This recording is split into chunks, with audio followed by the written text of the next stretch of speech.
आपण बघू शकता महानगरपालिकेचं इलेक्शनचं बिगुल वाजलेलं आहे. त्यातच आता पनवेल महानगरपालिका अत्यंत महत्त्वाची मानली जाणारी महानगरपालिका, वाढतं नागरिकीकरण, वाढतं स्थलांतरित तसेच यासोबत अनेक प्रलंबित प्रश्न सुद्धा या महानगरपालिकेत आहेत. वाढता कर असू दे, कचऱ्याचा प्रश्न असू दे, असे अनेक प्रश्न सध्या पनवेलकरांना रोज भेडसावत आहेत. याच पार्श्वभूमीवर आता निवडणूक सुद्धा आलेली आहे. तर आज आपल्यासोबत आहेत शिवसेनेचे जिल्हा प्रमुख शिरीषदादा घरत आपल्यासोबत आहेत. आज आपण त्यांच्याकडनं जाणून घेऊया या 15 दिवसात पक्षाची रणनीती कशी असेल, पक्ष कोणत्या मुद्द्यांवर घेऊन निवडणूक लढणार आहे. तर सर नमस्कार सर. 15 दिवस आहेत. कशी पक्षाची तयारी कशी सुरू आहे? किती उमेदवार रिंगणात आहेत आणि कोणत्या मुद्द्यांवर घेऊन निवडणूक लढणार आहात? प्रथम तर मी शिवसेना उद्धव बाळासाहेब ठाकरे या पक्षाचा जिल्हा प्रमुख म्हणून मी इथे कार्यरत आहे. आज आम्ही 27 फॉर्म आमच्या पक्षाचे भरलेले आहेत आणि आम्ही मुद्दे पनवेलमध्ये म्हटलं तर भरपूर आहेत.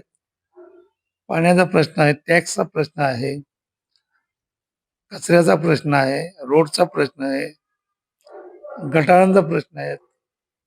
भरपूर जेवढे लोकांचं क्रीडांगण आहेत, मैदान आहेत, म्हणजे जेवढे महापालिकेने करायला पाहिजेत.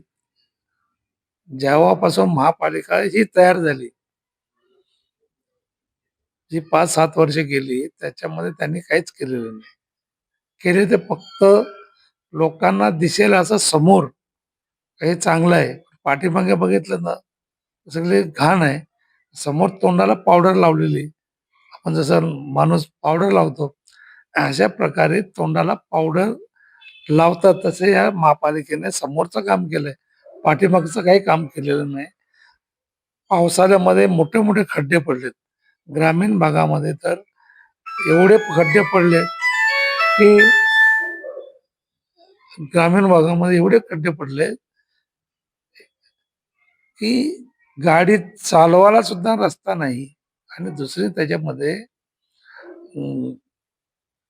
गटार नाही, पाणी जायला मार्ग नाही.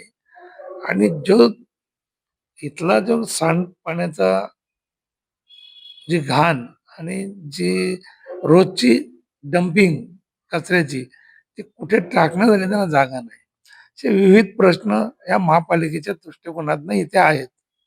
तर ते त्यांना सोडवताना आम्ही जर आमची नव्याने जर महाविकास आघाडी म्हणून आम्ही लढतोय.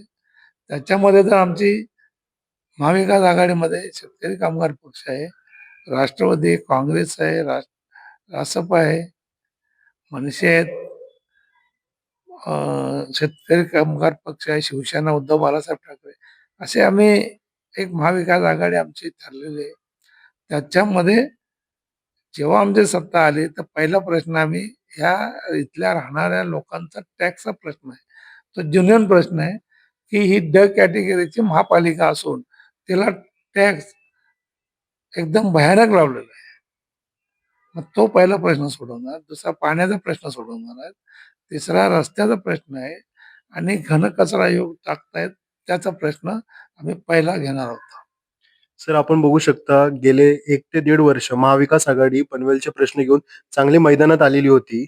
आपण जे टाळेबंद आंदोलन केलं आपल्या नेतृत्वात, ते सुद्धा खूप फेमस झालं होतं. त्याची पण खूप चर्चा झाली. पण ऐन इलेक्शनच्या तोंडावरती कुठेतरी विरोधकांकडून अशी टीका होती, की महाविकास आघाडीचा कुठे समन्वय नव्हता. जागा वाटपात कुठेतरी भांडणं होते. असं असं काही आहे का? असं काही नाही. आता बघितलं तर आमच्या झाल्या 78 उमेदवार महाविकास आघाडी झालेले आहेत.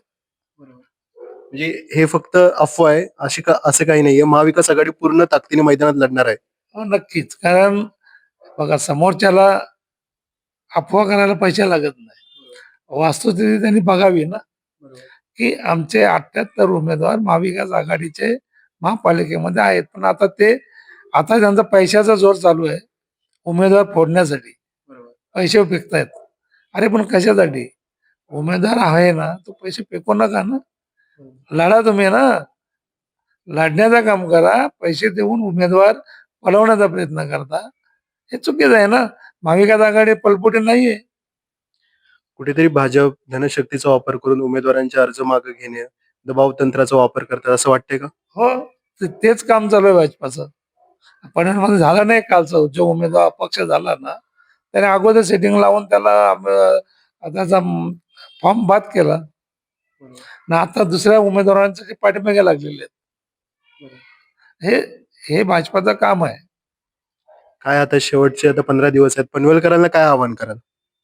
पनवेलकरांना आवाहन करू की आज आपल्या समोरचे जे प्रश्न आहेत, जे बीजेपीच्या महापौरांनी प्रश्न सोडवलेले नाहीत आणि जे आज पहिले महापालिका होण्याच्या अगोदर जे करायला पाहिजे होते केलं नाही. फक्त न फक्त त्यांनी स्वतःचीच कामांच्या पाठीमागे लागून स्वतःची कामं घेतली.